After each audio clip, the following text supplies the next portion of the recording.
Hello, I'm Mark Payne. Welcome to History Alive.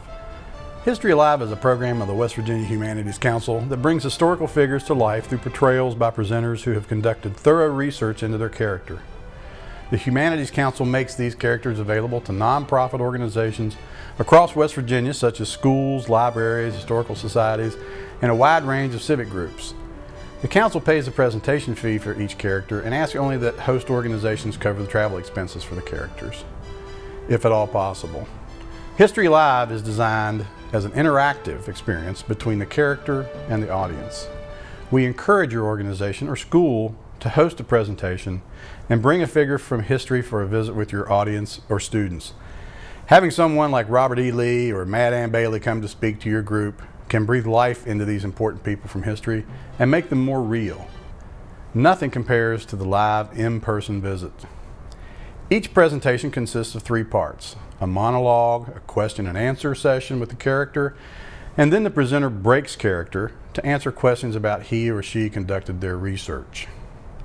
The 15 presenters on our History Alive roster have researched a variety of sources such as diaries, journals, letters, official documents, autobiographies, and the research of other scholars in developing their character. A History Alive presentation is not a play. It is very much an audience participation event that relies on interaction between the audience and the character. Being able to ask your own questions of these important figures from the past is both fun and educational. It's difficult to reproduce here in the studio the feel of an actual History Alive presentation. Without an audience to ask questions, we have to depart from the usual format. That means our guest will sit with me and answer a few questions interview style rather than taking questions from an audience. But we hope to give a sample of how a History Live presentation can add to the offerings at your school or organization. There will be information on your screen at the end of this program about how to contact the Humanities Council about bringing a History Live character to your community. At this time, I would like to welcome today's guest from history. We are very fortunate to have with us the father of Black history, Dr. Carter G. Woodson. Well, it is indeed a pleasure to be back here in West Virginia. Even though I was born in Virginia, for many years I called West Virginia my home. Well, let me take a few minutes to tell you a little bit about my involvement with the state of West Virginia. You see, my mother, Annie Eliza Riddle Woodson, and my father, James Henry Woodson, were ex-slaves. And one of the goals of the newly freed man and woman was to own their own land. And of course, to have your own land, you need money. To buy your own land, you need money. Well, my dad heard that over here in this, at that time, this new state of West Virginia, they were building a railroad through the mountains, and they needed labor to help construct that railroad. So in 1872, my mom and dad, along with my oldest brother William and my oldest sister Cora, moved from New Canton, Virginia to Huntington, West Virginia, where my dad got a job with the C&O Railroad.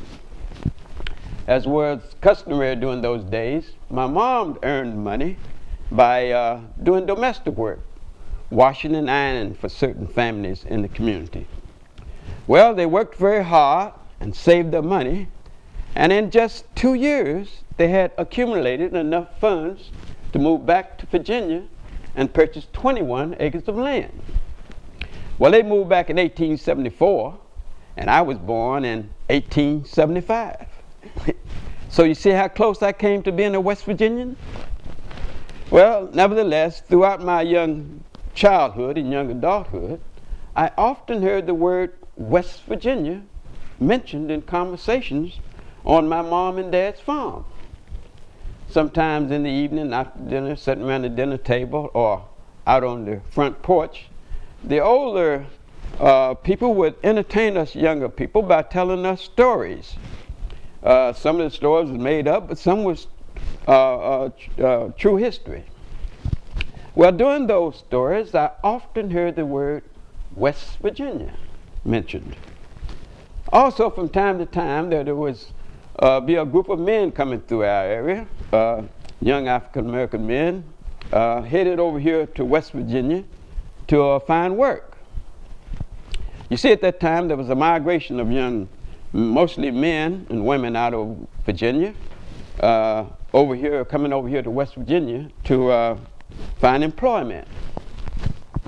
When I was about 12 years old, my oldest brother, William, joined a group of those workers. And the following year, my oldest sister, Cora, joined a group of them. And like my mom and dad, they also moved to Huntington. And my brother got a job with the C&O Railroad, and my sister did domestic work. Well, let me tell you, when they would come back to that little farm we lived on with new shoes and new pants, new blouses and dresses, and talking about how exciting life was over in that new state of West Virginia, we younger boys and girls, we couldn't wait until we could make that journey. Well, mine came in 1893 when I was 17 years old. Like my mom and dad and sister and brother, I also moved to Huntington and got a job with the C&O Railroad.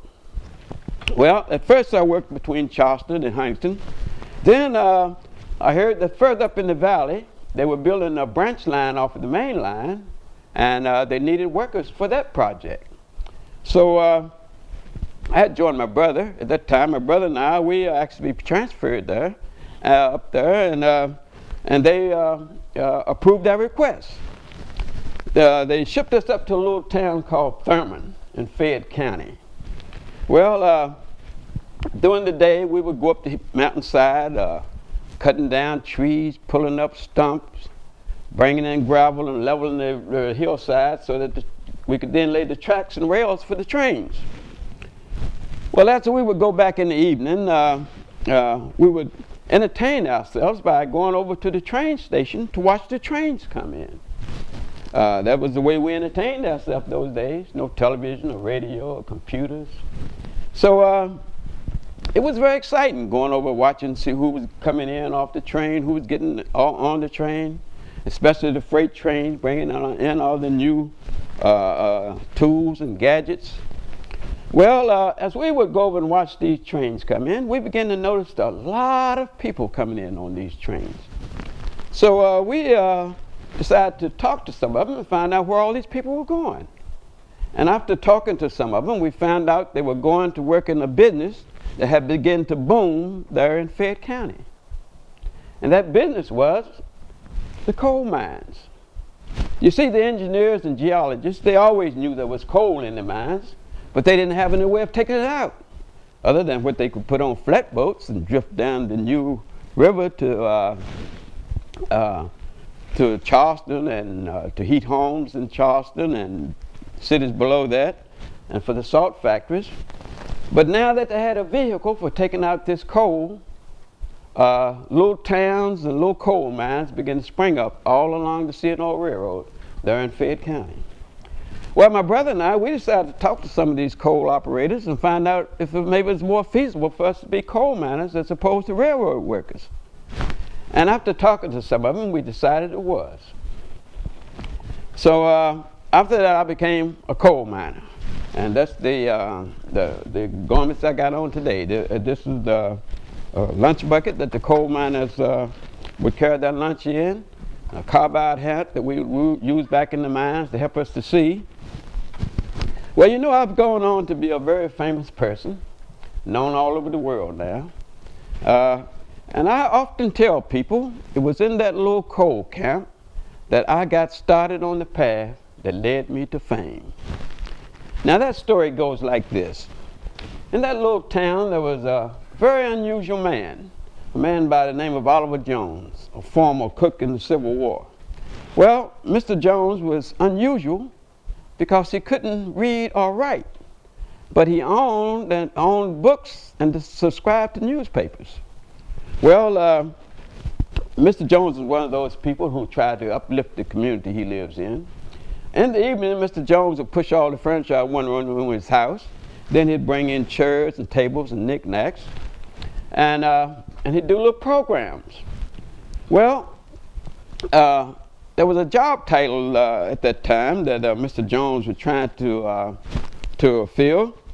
The job title was called Man of Words or Woman of Words. Now, a man of words or a woman of words was a person who could read. Well, Mr. Jones found out that I could read, and one day as I was going through the cold camp, I heard a voice behind me, and I looked back. It was Mr. Jones. He said, "Hey, Carter, how would you like to come over to my establishment and be my man of words in the evening? Read my newspapers to my customers. In exchange for reading my newspapers to my customers, I'll give you all the food knickknacks that you could eat for free." Well, I thought that was a good proposition, so I took him up right on the spot. But I didn't know at the time Mr. Jones subscribed to 5 newspapers. So after that, my day would go like this. I would get up in the morning and get my lunch bucket, go in the mines and work for 12 or 14 hours. Then I'd come home in the evening and I'd wash up and go over to Mr. Jones' establishment, and I would sit for 3 or 4 hours and just read his newspapers to his customers. People would come in and sort of like you watch television today and go back out. And well, besides the rewards Mr. Jones gave me for that job, what do you think some of the other benefits a person would get from reading 5 newspapers 6 or 7 days a week? Well, I became very knowledgeable about issues and events and personalities of my time. But the most thing I got out of that job was I got a thirst for knowledge. The more I read, the more I learned. The more I learned, the more I wanted to read. So I decided right then and there that I would go as far as I could in school. Well, I stayed there as a coal miner for a couple of years and saved up my money. Then I moved back to Huntington, where I started my first formal education at Frederick Douglass High School in Huntington, West Virginia. Well, I worked very hard. In just 2 years, I had accumulated the requirements for a 4-year high school diploma. As soon as I got that, I went across the border to Kentucky, to Berea College, and I studied there for a year. Then I came back here to West Virginia, and I taught school in a little schoolhouse, one-room schoolhouse in Fayette County for a couple of years. Then I moved back to Huntington, where I became the principal of Frederick Douglass High School. 5 years after being a student, I returned as its principal. Well, I still wanted to go as far as I could in school, so I enrolled in the University of Chicago to do graduate work. And then I began to make a name for myself. I began to write books. And Department of Education, the United States Department of Education, contacted me about teaching in the Philippines. And I accepted that job. So from 1904 to 1907, I taught in the Philippines. But at the end of 1907, I took a year's leave of absence, traveled through Europe and Asia and Africa. Then I returned to this country because I still wanted to go as far as I could in school. Well, as soon as I got back, I heard that Harvard was offering a doctoralship in their history department, a fellowship in their history department. So I applied for that position, and let me tell you, I waited all summer to hear from Harvard, didn't hear a word. In the meantime, the United States Department of Education was pressuring me to come back to the Philippines to teach over there. Well, eventually they offered me a supervisorship. Finally, they offered me a supervisorship over a district of schools. And after not hearing from Harvard, I accepted their proposition. Well, once I signed the contract to go back to the Philippines, what do you think happened? Yes, I got a letter from Harvard saying I had been accepted into their doctoral program.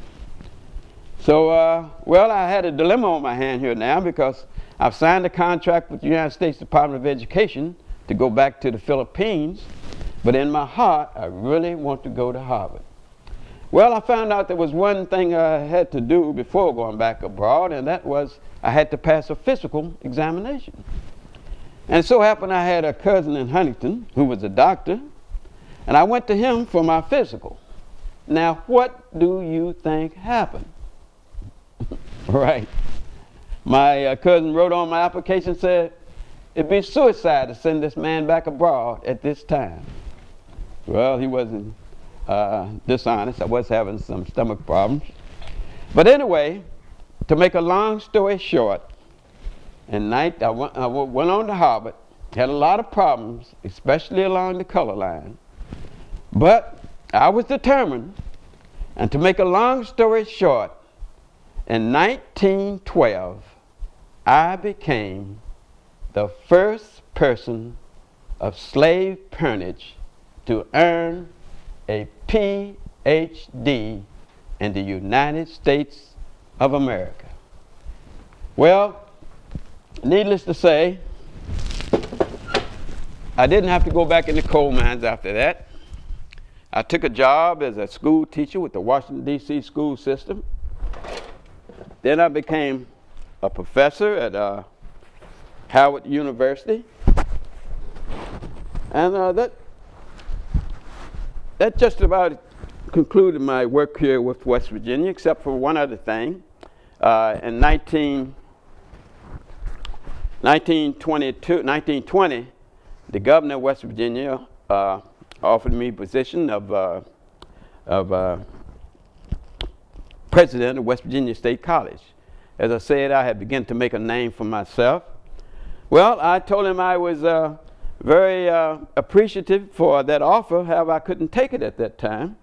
However, I recommended a person to him who he accepted my suggestion and hired Dr. John W. Davis. Well, next year I got in trouble at Howard, and I came back here to West Virginia, where I taught at West Virginia State College from 1920 to 1922. However, at the end of 1922, I got 2 large grants, one from the Rockefeller Foundation and another from the Carnegie Foundation, that allowed me to once again return to Washington, D.C., where I was doing most of my research. Well, I've gone on to do a lot of things. As I said, I'm the author of about 20 books. I've served on dozens of boards and committees. I lecture at universities and colleges across the country and abroad. But I guess the most thing I'm known for is a program I started in 1926. At that time, I called it Negro History Week, which has evolved to what do we call it today? Black History Month, right?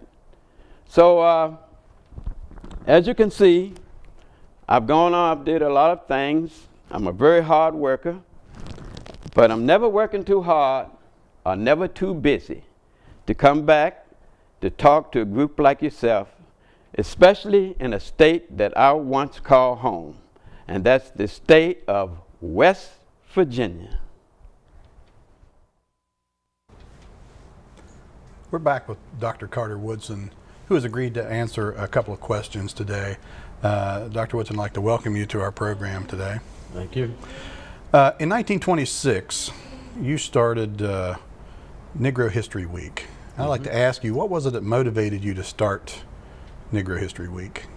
Well, at that time I was doing a lot of research for certain books I was writing, and also I was researching the teaching profession. And as I would go into different schools and colleges, I was amazed at how little African American history, black history was being taught. So I decided to come up with a program that we would set aside 1 week a year just to focus on the contributions and achievements that the black man and woman has made to the forward progress of the modern world. Mm-hmm. So that was my way of solving that problem. Well, how was it that you arrived, how did you choose the week that would be celebrated as Negro History Week in February? Well, during those times there were 2 people who was very important in the black community, and that was President Lincoln for his contribution of with the Emancipation Proclamation, and then Frederick Douglass, that great speaker from Maryland. So I combined those 2 heroes and came up with, and they were both born in February, one February 12th and the other on February 14th. So that's how I came up with that week, that we would always be able to celebrate those 2 heroes in the black community. Oh, at that okay. time. Why do you think it is important for us to study Negro history? Well, we need to look at the contributions and achievements that the black man and women have made in order to give that community some self-esteem, and also to make other races respect the contributions that we've made to the forward world. Surely. Well, and if we didn't, then the history that we did study would just be incomplete. Absolutely, absolutely. Right. At this point, I would like to introduce our presenter today, who portrays Dr. Woodson, and that is Norman Jordan, who lives in Anstead, West Virginia. And Norman, among the many things that he's into, is also the founder and the director of the African American Heritage Family Tree Museum in Anstead. And if you would, Norman, would you tell us a little bit about the museum up in Anstead? Yes, we are located in Anstead, about a mile from Hawks Nest State Park. The museum is basically a history museum that looks at we try to collect and preserve the history of that area. At first it's just a family, that's why I've got the name Family Tree. But now it has evolved to become really a state, the only African American state museum that's consistently open. How long has the museum been in existence? Since 1991.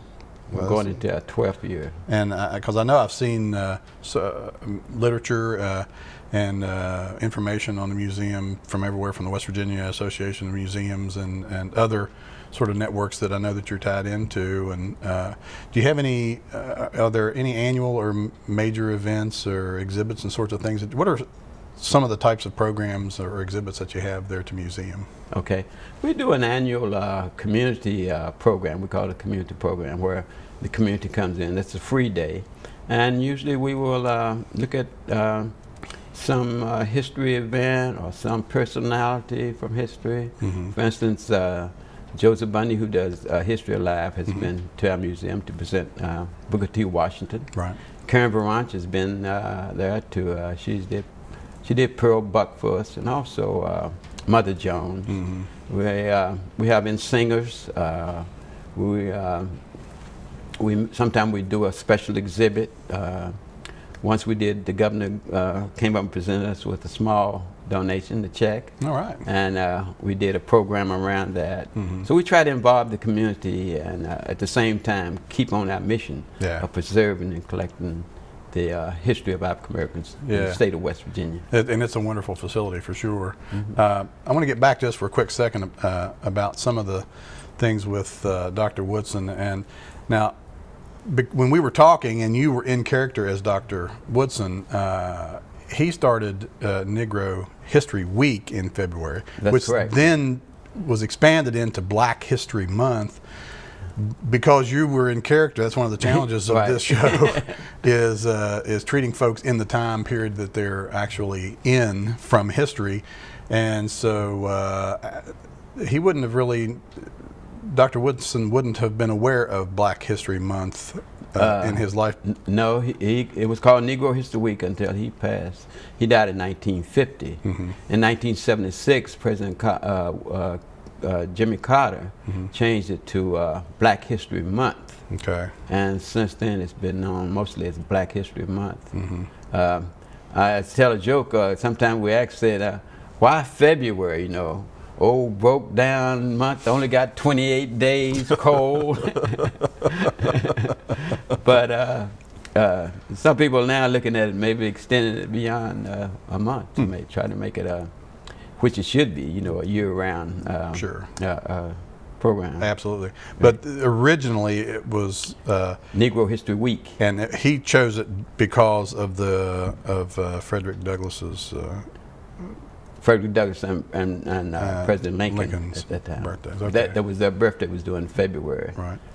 So he chose that. Okay. In addition to your involvement with the museum there in Anstead, You're also the director, I know, of the African American Arts and Heritage Academy, Right. which is for young people ages 13 to 18. If That's you would, correct. I'd like for you to tell us a little bit about the academy, how it works, where it is, and what happens there. Okay. We've been, as a group, United African American Artists of West Virginia, we've been presenting the African American Arts and Heritage Academy for the past 10 years.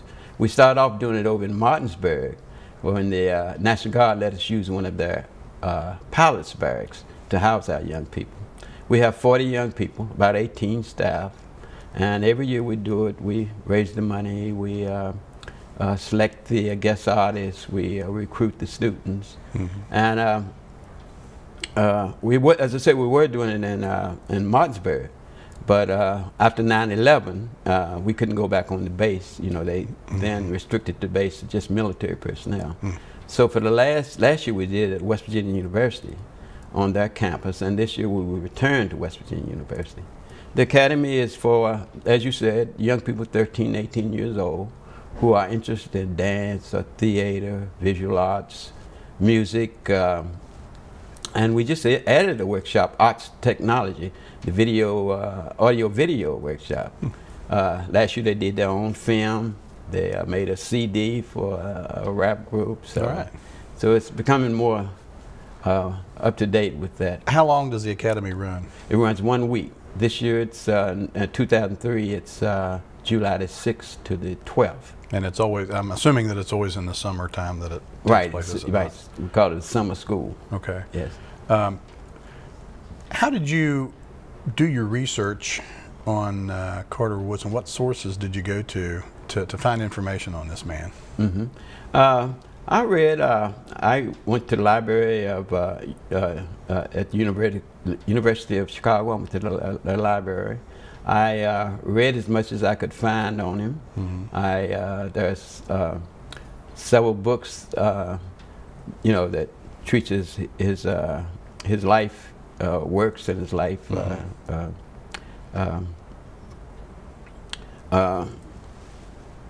his life story, and also I looked at the books that he himself had read. He wrote several books. Right. Most important being, I guess, the history of the Negro, and then that was about 1915. Then 1933, he put out another book that has become very popular with the African American Studies Department. Matter of fact, some people also called him the father of the African American Studies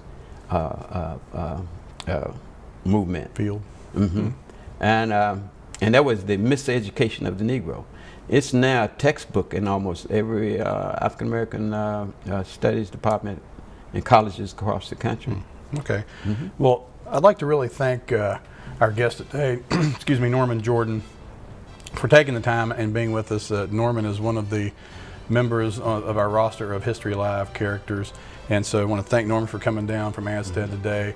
And I'd like to remind all of you folks that we're helping to keep you informed on the Library Television Network, and thanks for watching History Alive.